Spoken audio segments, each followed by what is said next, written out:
Question कह रहा है हमारा कि असर्शन दिया हुआ है solution do not exhibit the Tyndall effect, कि टिंडल इफेक्ट जो है सॉल्यूशन वो शो नहीं कर रहा है। रीज़न उसका दिया हुआ है कि the solution the particles in a solution are larger than 100 nm, 100 nm से ज़्यादा बड़े हैं पार्टिकल्स किसमें, सॉल्यूशन में। So they can not scatter light, जिस वजह से लाइट स्कैटर नहीं हो पा रहा है। अब सबसे पहले हमें समझना होगा कि टिंडल इफेक्ट क्या होता है। अगर हमें टिंडल इफेक्ट पता रहेगा तो हम इस आंसर को ईजिली दे पाएंगे, ठीक है।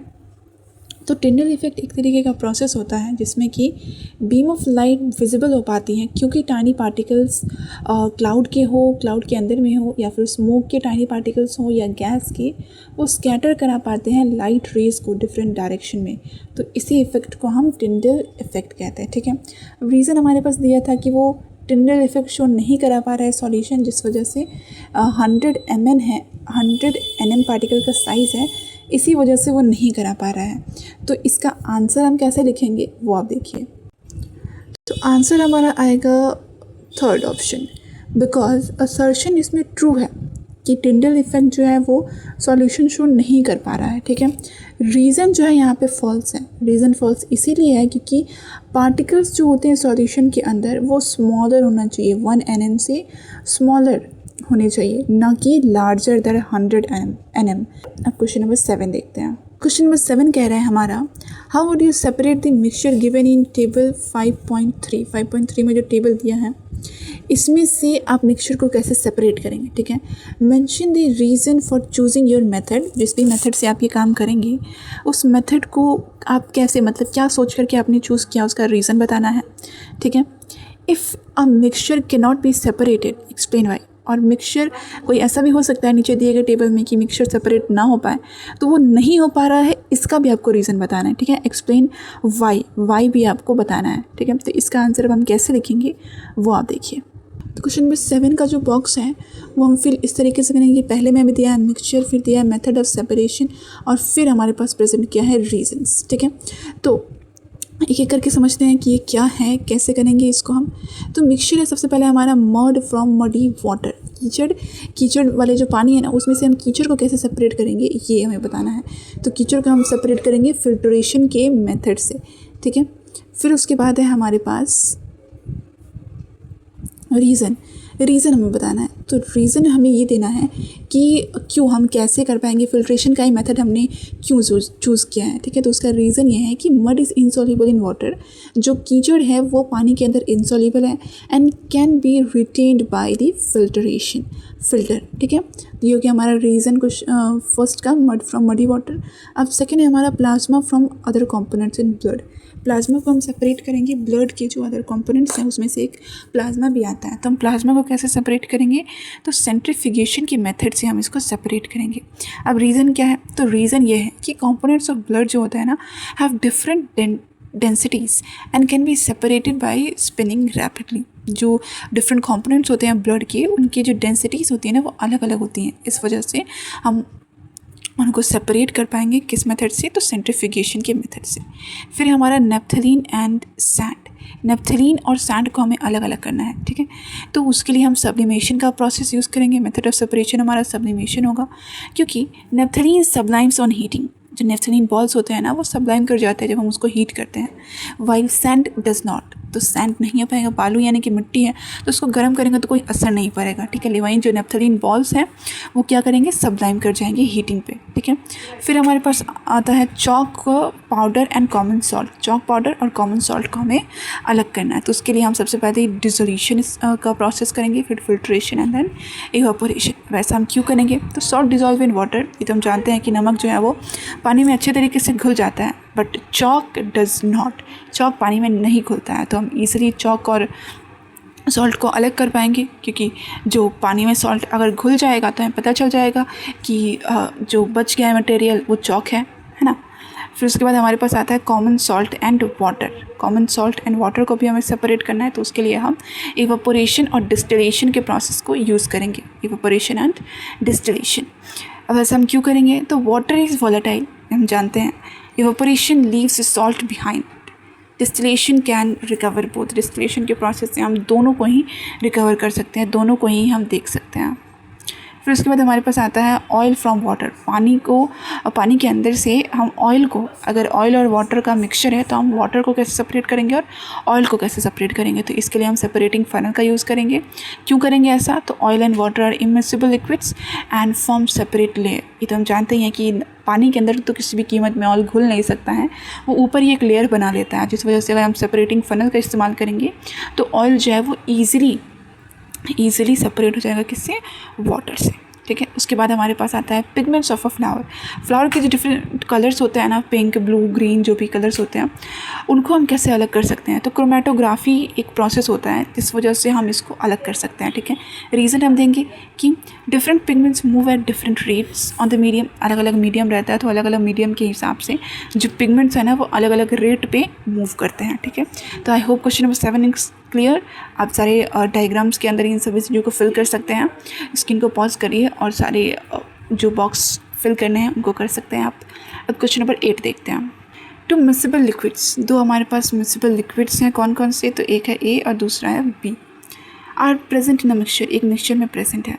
The boiling point of A is 60 degree Celsius, A का बॉइलिंग पॉइंट है कितना, 60 degree Celsius, and the boiling point of B is 90 degree Celsius, B का कितना है, 90 degree Celsius. Suggest a method to prepare them, to separate them, एक ऐसा method बताइए जिसमें से हम ये जो मिक्सचर है ए और बी का, इसमें से हम इन दोनों को अलग अलग टेम्परेचर पे जो है 60 डिग्री सेल्सियस और 90 डिग्री सेल्सियस, इन दोनों मिसिबल लिक्विड्स को हम अलग अलग कर पाएँ, एक ऐसा मेथड सजेस्ट करिए। दूसरा, also draw a level diagram of the method suggested, जो मेथड आपने सजेस्ट किया है उसका एक लेवल डायग्राम बनाइए। ठीक है, तो इसका आंसर अब हम कैसे करेंगे वो आप देखिए। क्वेश्चन में हमारे पास गिवन है कि boiling point of A 60 degree Celsius और बॉइलिंग पॉइंट ऑफ बी जो है वो है 90 डिग्री सेल्सियस। ठीक है, सिंपल हम मेथड यूज़ करेंगे सिंपल डिस्टिलेशन का। ठीक है, अब सिंस जो बॉइलिंग पॉइंट है वो डिफ़र कर रही है कंसिडरेबली दोनों ही हमारे मिसिबल लिक्विड्स के ए एंड बी के, तो simple distillation can separate them and A will distil first because it has the lower boiling point. ये बहुत इंपॉर्टेंट है कि ए जो है वो हमारा फर्स्टली डिस्टिल हो जाएगा, फर्स्टली सेपरेट हो जाएगा बिकॉज उसका लोअर बॉइलिंग पॉइंट है। तो लोअर बॉइलिंग पॉइंट वाले जो भी मिसिबल लिक्विड्स होते हैं ना वो ईजिली सेपरेट हो पाते हैं। ठीक है, तो क्वेश्चन नंबर 8 का हमारा आंसर ये होगा। अब क्वेश्चन नंबर 9 का आंसर देखते हैं। तो क्वेश्चन नंबर 9 कह रहे हैं हमारा, compare evaporation, crystallisation and distillation. 3 process हमारे पास दिए गए, इवेपोरेशन, क्रिस्टलाइजेशन और distillation. In which situation would you prefer each of these over the other. सीधे सीधे आपको बताना है कि इवेपोरेशन, क्रिस्टलाइजेशन और डिस्टिलेशन किस सिचुएशन में आप इन तीनों को प्रेफर करेंगे ओवर दी अदर्स। ठीक है, तो इसका आंसर हम कैसे लिखेंगे वो आप देखिए। मेथड जो है इवेपोरेशन, क्रिस्टलाइजेशन और डिस्टिलेशन का, ये सबसे पहले हमें समझना होगा कि होते क्या हैं। तो इवेपोरेशन जो होता है, when we need to obtain a dissolve solid, example salt from salt solution, हम कोई भी ऐसे सॉलिड को जो डिज़ोल्व है किसी सॉल्वेंट में, तो अगर हम सॉल्यूट को अलग करना चाहते हैं तो उसके लिए हम इवेपोरेशन का प्रोसेस इस्तेमाल करते हैं। बेस्ट एग्जांपल होता है हमारा जब पानी के अंदर नमक घुल जाता है तो नमक को अलग करने के लिए हम इस प्रोसेस का इस्तेमाल करते हैं। दूसरा हमारे पास क्रिस्टलाइजेशन। तो क्रिस्टलाइजेशन एक ऐसा प्रोसेस होता है जिसका हम इस्तेमाल करते हैं when to obtain a pure solid in a crystal form। जब क्रिस्टल फॉर्म में हमें किसी भी सॉल्यूशन में से क्रिस्टल फॉर्म में सॉल्यूट को अलग करना होता है ना, तो हम क्रिस्टलाइजेशन का प्रोसेस इस्तेमाल करते हैं। ठीक है, अब डिस्टिलेशन क्या होता है, तो distillation when we need to separate a liquid from dissolved substance or dissolved or separate miscible liquids having different boiling points। जब हम different boiling points के miscible liquids को separate करना चाहते हैं ना, तो हम इस distillation के process का इस्तेमाल करते हैं। ठीक है, तो ये तो क्वेश्चन का डिमांड हो गया, मतलब कि क्वेश्चन में हमें क्या समझना था वो हमने समझ लिया। ठीक है, कंपेयर कर लिया हमने बेसिकली। अब in which situation would you prefer each of this over the other, इसके लिए हम क्या लिखेंगे वो आप देखिए। तो बेसिकली हमें एग्जांपल देना पड़ेगा कि सॉल्ट फ्रॉम सी वाटर, जब सी वाटर से हमें सॉल्ट को अलग करना होता है तो हम इस्तेमाल करते हैं इवापोरेशन का। दूसरा, प्योर कॉपर सल्फेट यानी क्रिस्टल्स को जब हमें अलग करना होता है किसी भी सॉल्यूशन से तो हम क्रिस्टलाइजेशन का प्रोसेस यूज़ करते हैं। और डिस्टिलेशन के प्रोसेस में हम प्योर वाटर को सॉल्ट सॉल्यूशन से सेपरेट करते हैं। तो इस तरीके से हमारा क्वेश्चन नंबर 9 कंप्लीट होता है। अब क्वेश्चन नंबर हम 10 देखते हैं। तो क्वेश्चन नंबर 10 कह रहा है हमारा, blood is an example of colloidal mixture. बिल्कुल सही बात है, ब्लड जो है एक एग्जाम्पल है किसका, कोलाइडल मिक्सचर्स का। What would happen if blood behave like a true suspension inside the body. क्या होगा जब हमारा जो ब्लड है वो सस्पेंशन के जैसा बिहेव करने लगेगा, मतलब जो सस्पेंशन का प्रोसेस है ना उसके जैसा बिहेव करने लगेगा। पहला ये क्वेश्चन था। दूसरा पार्ट है क्वेश्चन का कि in a blood sample identify the disposed phase and the dispersion medium. Disposed phase और डिस्पोजन मीडियम को हमें बताना है ब्लड के सैंपल में से। तो इसका आंसर हम कैसे देखेंगे? पार्ट 1 हम देख रहे हैं। पार्ट 1 है कि if blood behave like a true suspension inside the body. If मतलब कि अगर जो ब्लड है वो बिहेव करने लगेगा एज अ ट्रू सस्पेंशन हमारे बॉडी के अंदर, तो it's larger particles would settle down under gravity. Gravity की वजह से जो सस्पेंशन के प्रोसेस के थ्रू जो लार्जर पार्टिकल्स हैं ना वो नीचे बैठ जाएंगे। किस कारण से? तो ग्रेविटी की वजह से नीचे बैठ जाएंगे particles, causing separation and disturbing normal blood circulation and function. जिस वजह से जो हमारा नॉर्मल ब्लड सर्कुलेशन हो पाता है ना वो नहीं हो पाएगा। उसमें क्या होगा कि जो हमारा ब्लड फ्लो है ना उसमें रुकावट आ सकती है और जो भी ब्लड के कंपोनेंट्स हैं ना वो नीचे सेटल डाउन हो सकते हैं, मतलब ग्रेविटी के वजह से नीचे सेटल डाउन हो जाएंगे एक जगह पे ब्लड के कंपोनेंट्स। तो हमारे पूरे बॉडी में अच्छे तरीके से जो ब्लड के कंपोनेंट्स पहुंचने चाहिए जिस जिस जगह पे वहाँ पहुंच नहीं पाएगा। तो इस वजह से जो है हमारा ये ट्रू सस्पेंशन जो है बॉडी के अंदर इसका प्रोसेस जो है वो बहुत हार्मफुल हो सकता है हमारे बॉडी के लिए। ठीक है। दूसरा हमारा था कि in a blood sample identify the disposed phase and the dispersion medium. तो डिस्पोज्ड फेज जो होगा ना ब्लड सेल्स, मेनली जो red and white blood cells हैं वो डिस्पोज्ड होंगे और डिस्पर्जन मीडियम होगा प्लाज्मा। ठीक है। तो क्वेश्चन नंबर 10 कंप्लीट। अब क्वेश्चन नंबर 11 देखते हैं। तो क्वेश्चन नंबर 11 हमारा कह रहा है you are given a mixture of sand, common salt and naphthalene.